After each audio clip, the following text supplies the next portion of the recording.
What's going on, everybody? It's FREEDO here for Your Overwatch. The Overwatch League preseason has come and gone, and I think it's a good time to evaluate where it's at. I'm sold. If you haven't given it a chance yet, I assure you, if you like Overwatch, it's very easy to get into. If you either find a team, or even just some team's colors that you like, or even a few star players that you're interested in watching, I think it's really easy to get into viewing the Overwatch League and have a lot of fun with it. We will be covering and breaking down plays that happen during the preseason, but today we're going to evaluate where all the teams are at least from our point of view. So if you're just jumping into Overwatch esports, you'll be able to hit the ground running when it comes to the season going live on January 10th. But before we get started though, I wanted to let you know that we asked our sponsor Razer to hook us up with an exclusive discount. The holidays are right on our doorstep, so if you haven't picked up a gift for either yourself or a loved one, you can use the link in the description to get exclusive discounts on a whole bunch of Razer products. The Razer Deathadder Elite is what we used for many years, and the reason why we wanted to get sponsored by Razer to begin with, and that $50 price point with our discount is a steal. And if you're asking yourself, do I need a mouse mat that lights up? Yes, you do. Treat yourself. It's the holidays. The deals are on a limited time, only a couple days of them actually, so you don't want to wait. They're going to expire at midnight, the start of the day on the 14th, Pacific Standard Time. So you have through Wednesday to pick something up. Don't miss out. Now, onto the Overwatch League. I'll break down the teams in the order that I think I would rank them in currently going into the regular season. There's 12 teams, and I would organize them in 3 tiers. Tier 1 is like S tier, the teams that have the capabilities of beating any team and also probably winning the league. Next up would be Tier 2, the teams that are mid-tier and have the potential to upset the Tier 1 teams and would reliably beat the Tier 3 teams. And then obviously the Tier 3 or the ones that don't have enough going for them currently to compete with everybody else. So starting way up at the top, the Seoul Dynasty are here to stay, ladies and gentlemen. There was a lot of questions going into this. Lunatic High obviously was slipping at one point, but acquiring that DPS talent really is all they needed. On this channel, we've gone on and on about the Lunatic High core and how good they are, the best backline in the world, and now debatably the best front line as well, because Miro looks pretty capable on the Orisa, and Kuki I thought looked good on Ryan and Winston, but the top dog in all of this has to be Fleta. Dear God, Fleta is amazing. For my money, he's the best DPS in the world right now. It's very rare that you see a DPS player who looks top tier on Genji, but also top tier on Widowmaker, and can play like 5 other things as well. His Soldier is probably among the best in the world as well, and sometimes it's hard to really shine on Soldier, but Fleta does. He's a star DPS who plays as good as a specialist on multiple heroes. It's going to be a struggle to really convince me that Seoul Dynasty isn't going to win the Overwatch League at this point, unless the other teams in the league really level up. My number 2 team is London Spitfire, who had a massive underperformance out of their GC Busan side of their roster, but I think that's something that they'll clear up. They did lose their coach, who went over to Seoul Dynasty actually, which perhaps that's to blame, but it looked like they were just under-practiced, which is odd coming from a team that was just styling on everybody in Korea. And in comparison, the Kongdu Panthera side of their roster played incredibly well, way better than they've been playing recently. I fully expect that the Spitfire will work out any kinks that they have and practice up to look really good going into the regular season. They look like they didn't know how to play Junkertown properly and just got rolled on that map, but where they looked comfortable, they looked insane. London might need some time to really develop and figure out which 6 players they want to start, because they just have 12 insane ones. So after they grow and develop, even if they have a slow start in the regular season, I think this is a team that's going to be scary going into the playoffs, and even more scary whenever there's a meta switch, because with this roster, no matter what the meta is, they should be able to play every hero, and even some heroes that are off meta. My 3rd place team is the Dallas Fuel, who came out with their wonky approach like they often do. They looked a lot sloppier than I think a lot of Dallas fans would have liked to see, and were a team that very clearly was using the preseason like a scrim, I think, because really, we know how good these guys are. They don't have to prove anything in the preseason. They were kind of goofing around with different setups, and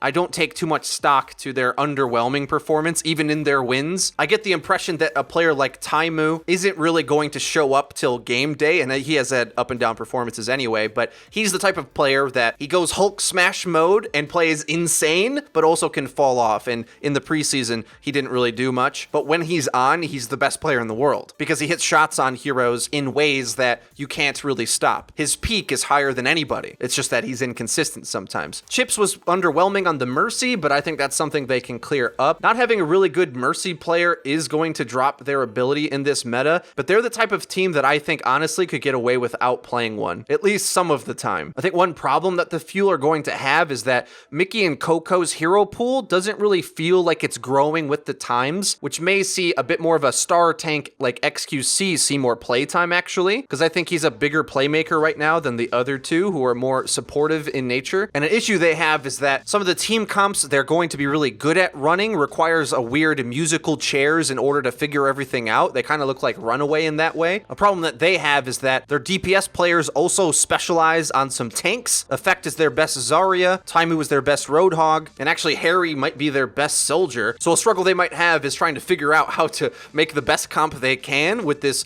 odd assortment. The problem is, once you put Effect on Zarya, you can't really swap that position very freely because you don't want to waste the ult charge for Graviton. You're kind of like all in on that round, working that way once they sort of decide, okay, Seagull's going to DPS, Effect's going to Zarya, we're going to run the triple tank. They're quite flexible in strategy, but not flexible mid-round in terms of their ability to swap. So they actually might need to fill that last roster slot with yet another player who's akin to these other versatile players to fit in this ragtag motley crew roster that they have. But the Fuel have always gone their own way and made it work, and I think they'll continue to do that. My number 4 team might surprise you, but it's the Houston Outlaws, which is weird because they lost both of their games, right? But they played Dallas and Seoul. And another secret part about these losses is that they clearly have superior players on this roster, and at least right now, some that probably won't see much playtime in the regular season. I'm really loving the front line of Cool Matt and Muma. These players really break the mold for the Western tanks, where I usually would criticize Western tanks for being kind of, let's say,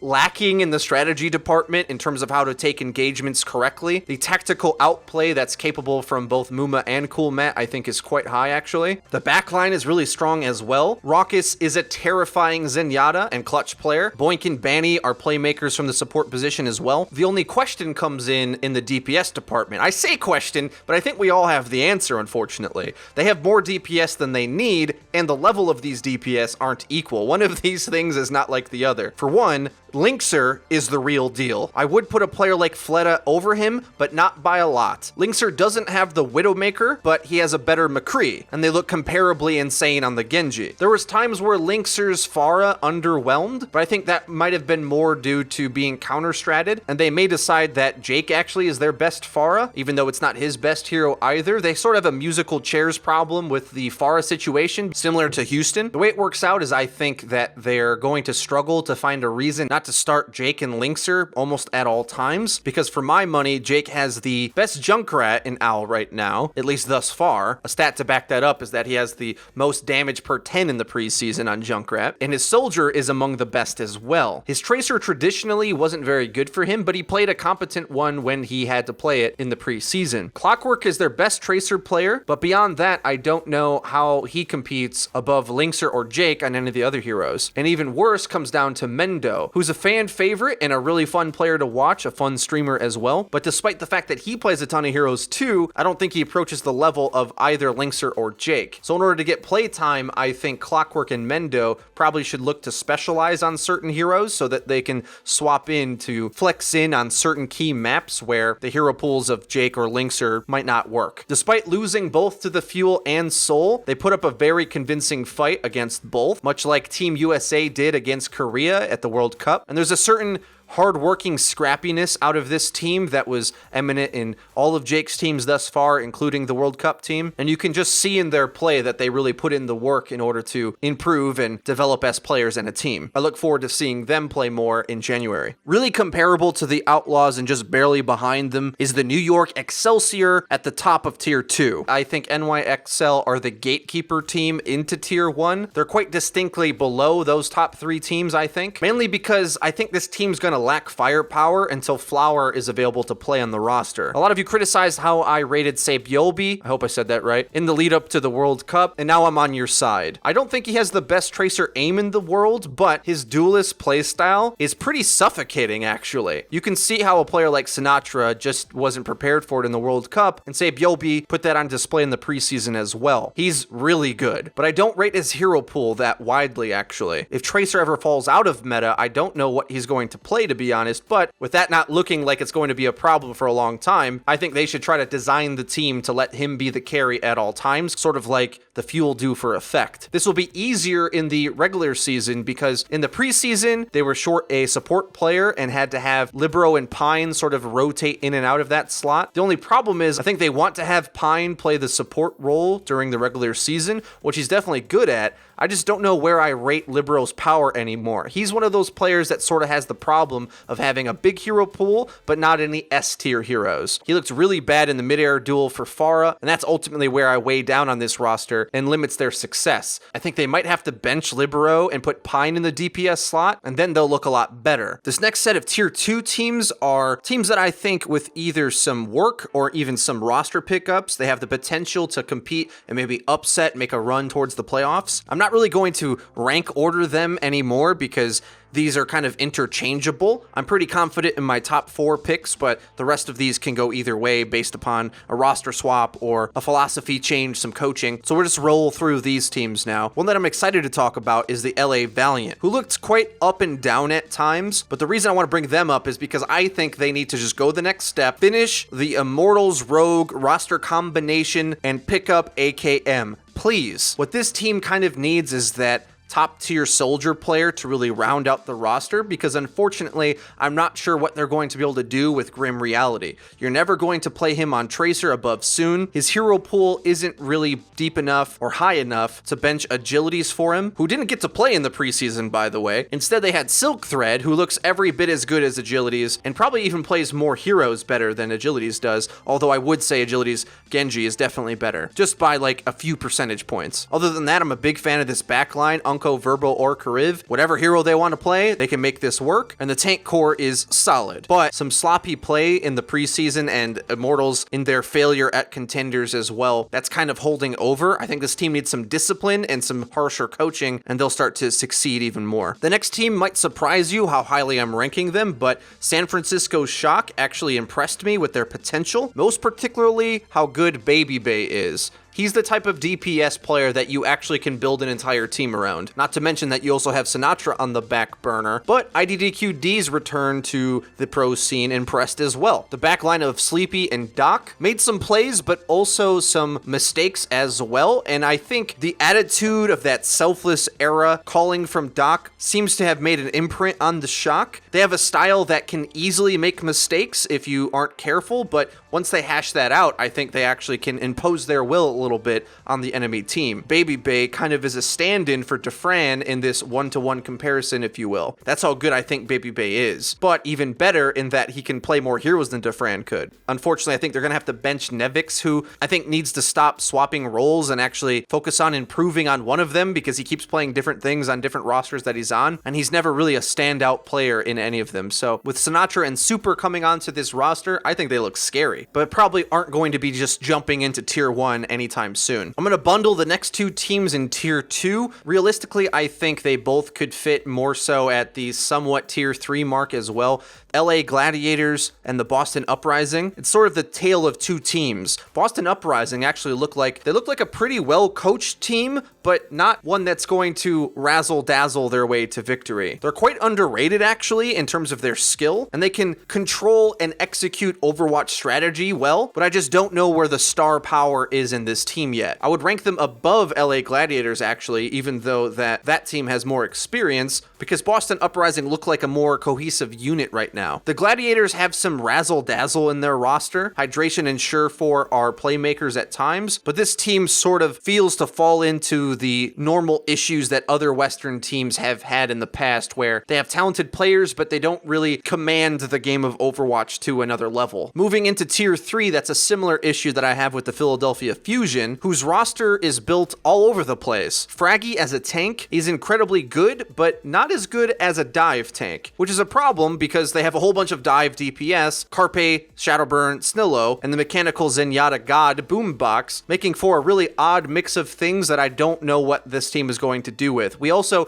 didn't get to see the Fusion play at all, so I can't really rate them any higher than my question mark I'm giving them. I think a problem this team's going to find quite quickly is that they have a lot of talented pro players, but no standouts. Carpe, Snillo, and Shadowburn all are really excellent at the heroes they play, but not to the level of some of the god tier performers that are in the Overwatch League. And I think the problem that this team's going to find is that although they have a flexible roster that you'd think can build a variety of team comps, they don't really synergize into a unit yet, unless one side of the roster has swapped to play more aggressively or the other side swapped to be able to play more defensively. They sort of have to figure out which lane they want to go, because you're either playing dive comp or control comp, and they seem to have a mix from both worlds on this roster. So somebody's going to be out of their comfort zone, I think. Probably a big surprise to see this next team all the way down here, but I really fear for the Florida Mayhem right now. We've learned that they seem to choke on LAN, losing to Giganti, a team that they should have beat in EU contenders, and then coming into the Overwatch League preseason and really underwhelming. This roster is too small and not flexible enough to deal with the type of meta Overwatch is in right now.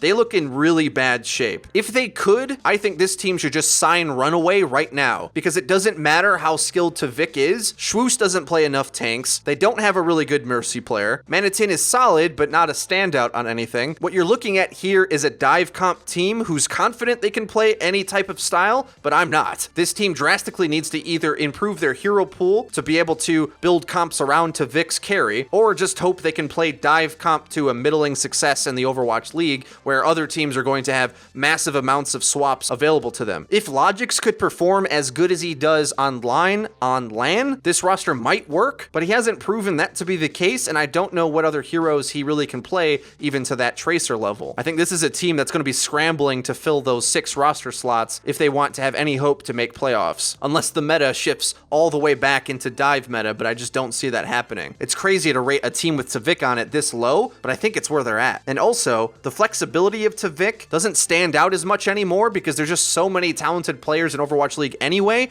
and other teams have swaps as well. So it isn't that big of a benefit to have Tavik be able to play all the DPS heroes if teams they're going to face are just going to be able to swap in whatever meta DPS fits on each map. They need a lot of things, and fast. And the last team to talk about is the Shanghai Dragons, who although have quite an impressive DPS in Dia, I also think Undead's pretty good. Didn't make as many plays in the preseason yet, but the problem that this team's going to have is that this roster could compete in the Chinese region. And when you just pluck that out and put it into the Overwatch League against all these other superpower teams that are built, it's really hard to expect them to do a whole lot. For those of you who wish that the London Spitfire picked up all British talent or European talent, this is the fear that you can have, where you pick up an entire roster from your region and they just can't compete with the internationally built teams for the rest of the league. The issue is that I think Miraculous Youngster, who is unsigned in the Overwatch League, is even better than this roster. So if they want a Chinese roster, they should pick them up as well. Otherwise, I think the Dragons are really going to suffer. They look very similar to the problems the Florida Mayhem are going to find themselves in,